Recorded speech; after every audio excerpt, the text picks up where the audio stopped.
there's a second thing that maybe it's not schools over stadiums, but a different like legal fiction or whatever is is suing the state of Nevada to say that SB1 in fact violates the Nevada state constitution. So without going into every single thing of what that lawsuit's about, essentially, can you sort of describe to A's fans what like sort of briefly what the process of that is? That this lawsuit you know is going to happen if we can keep supporting you guys, and sort of what would be the outcome of that court Yeah, or that so that lawsuit. our other committee called Strong Public Schools Nevada, along with a couple of prominent educators in the state of Nevada, sued the state on over SB1 on constitutional grounds. The reason why Strong Public Schools Nevada and not Schools Over Stadiums did this is twofold. One, our lawyers didn't want to muddy the waters between the two Whatever. cases, and then two, Strong Public Schools Nevada is an issue committee. Yeah. So What the other would be the committee was better. outcome of that? What would be the outcome of that lawsuit? So we sued. We named the governor and the treasurer on behalf of the state of Nevada. The legislature basically asked to intervene. So we have now named the Nevada State Legislature as a defendant. And the legislature also asked us to name the Stadium Authority and Clark County. So those are all the entities that we are suing. Interestingly enough, last week, new lawyers for John Fisher and the A's contacted our lawyer, and they have asked to intervene in the litigation. We have told the A's, no, we're not going to stipulate to your intervention in the case. So probably in the next What's week the or goal? so, What's the you're going to goal see of the? you're going to see the A's. I will answer, Hal.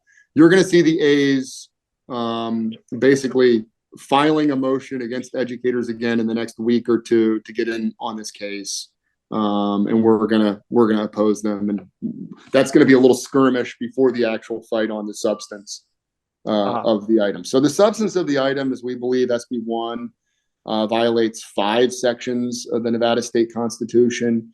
We believe that the sale of personal seat license violates the Constitution because that raises new revenue for the state, because the Stadium Authority technically owns the stadium, and this would be them authorizing the A's to sell these. The Constitution prohibits any new revenue from being raised without a 2/3 vote of the legislature. They did not get a 2/3 vote on SB1. That's one of them. Several of our charges have to do with the relationship between the state and Clark County. I know that a few of you probably have read SB1. There's all sorts of requirements that the state puts on Clark County around bonding, around financing, and there are provisions of the state constitution which don't allow the state to take on any local jurisdiction's debt. And so we believe that it violates that. Just a lot of technical things. So there's a continuing appropriation that the treasurer makes to an account.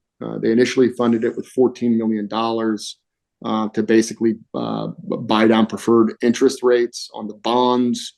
We believe that continuing appropriation, because it instructs the treasurer to refill the account, but it doesn't make an appropriation for him to do so. So we think that violates the appropriations rules in the Nevada Constitution. So it's on the internet, folks who are legally minded.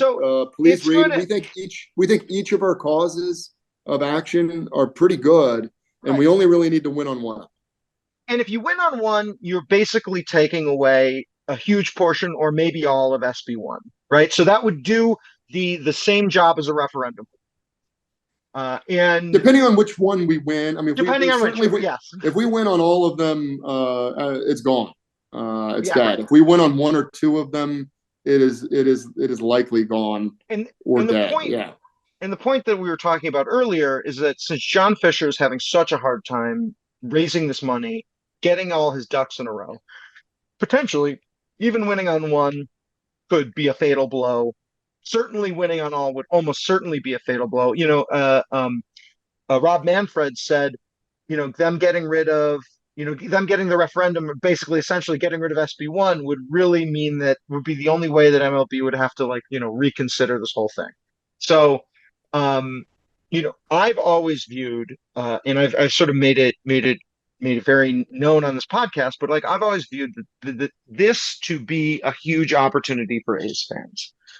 So how, A's fans, am I right in sort of saying that A's fans have been almost the only sort of the by far the main funder of this, right? Like without A's fans, none of this would happen, and basically it's only been A's fans.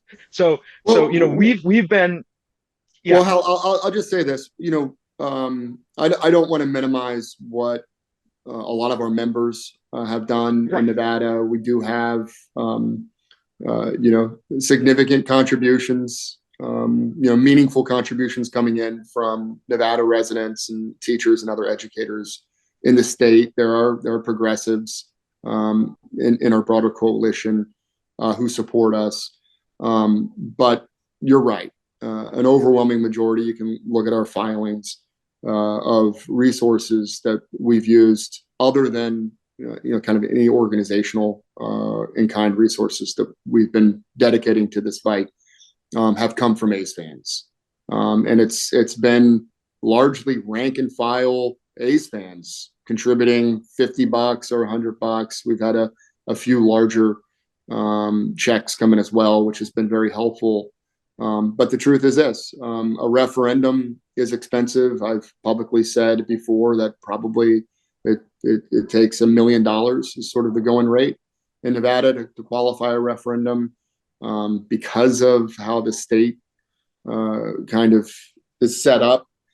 Usually, most signatures that are gathered by paid signature gatherers. We think that we can get a decent chunk as volunteer signatures, but we're going to need to pay for signatures as well. Those are going $8 to $10 per signature, and so you can do the math about what we need.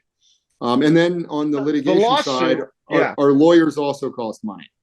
yeah They're but that's much relatively more efficient, but attainable. excuse like me. like I kind of view the referendum as the stretch goal. The lawsuit, we've already gotten a portion of the way there with all the money that A's fans have donated, and sort of now we have plans to raise more money to get the lawsuit done, and I think that's definitely more attainable.